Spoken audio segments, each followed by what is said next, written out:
കൂടിയൊക്കെ എങ്ങനെ തുണിയിലല്ലേ?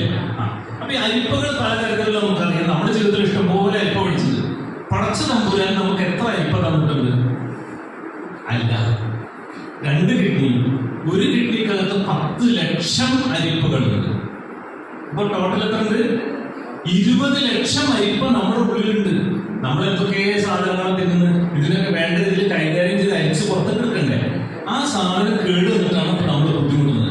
അപ്പൊ എത്ര വലിയ അക്രമം നമ്മൾ കാണിക്കേണ്ടവ പറഞ്ഞത് മനസ്സിലായോ? അപ്പൊ അത് അരിപ്പ അവിടെ ഉണ്ട്.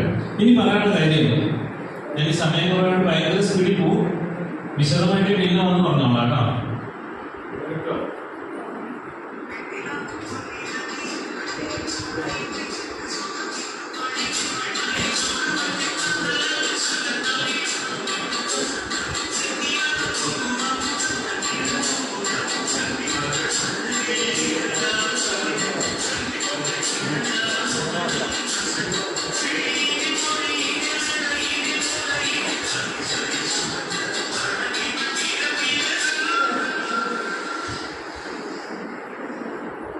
ഈ പാട്ട് പരിശീലിച്ചു.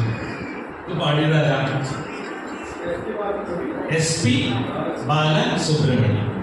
SP ബാലസുബ്രഹ്മണ്യം ആണ് ഈ പാട്ട് പാടിയത്. നല്ല കിതക്കുന്ന പാട്ടാണ്. ഇത് പാടിയതിനു ശേഷം ലേശം വെള്ളം കുടിക്കണം, അത്രയും കിടക്കും. അപ്പൊ SP ബാലസുബ്രഹ്മണ്യം ഈ പാട്ട് പാടിയിട്ട് ഡ്രിങ്ക് ക്ലീൻ വാട്ടർ, നല്ല ശുദ്ധമായ ഒരു ഗ്ലാസ് വെള്ളം ഒപ്പം കുടിച്ചു. ഈ ചിത്രം നിങ്ങളുടെ തലയിലുണ്ടാവും. എന്ത്? കിഡ്നി എന്ന് പറഞ്ഞാൽ SP ബാലസുബ്രഹ്മണ്യം ശ്വാസം വിടാണ്ട് പാട്ടുപാടി അവസാനം നല്ല ശുദ്ധമായ ഒരു ഗ്ലാസ് വെള്ളം കുടിച്ചു. ഇത്ര നിങ്ങൾ പഠിച്ച കിഡ്നിയെ കുറിച്ച് മുഴുവൻ പഠിച്ചു. കിഡ്നി നാശാവാതിരിക്കാൻ 24 കൊല്ലം മുമ്പ് ഞാൻ മൈമൂനാട്ടെ കൂടി മൈമൂനാട്ടെ മുറ്റത്ത് പാലിയേറ്റീവ് തുടങ്ങി. ഇപ്പോഴും മൈമൂനാട്ട പാലിയേറ്റീവ് പിന്നാലെ നടക്കുന്നത്.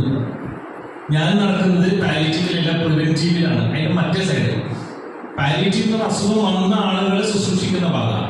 ഞാനിപ്പോ ഫോക്കസ് ചെയ്യുന്നത് അസുഖം വരാതിരിക്കാൻ എന്തൊക്കെ ചെയ്യേണ്ടത്. ഞങ്ങൾ 2 ഭാഗം വെച്ച് അല്ലെ, വാപ്പാടം മുതൽ അങ്ങനെ ഭാഗം ഭാഗം വെച്ച് 2 ഐഡിയ വർക്ക് ചെയ്തുകൊണ്ടിരിക്കുക.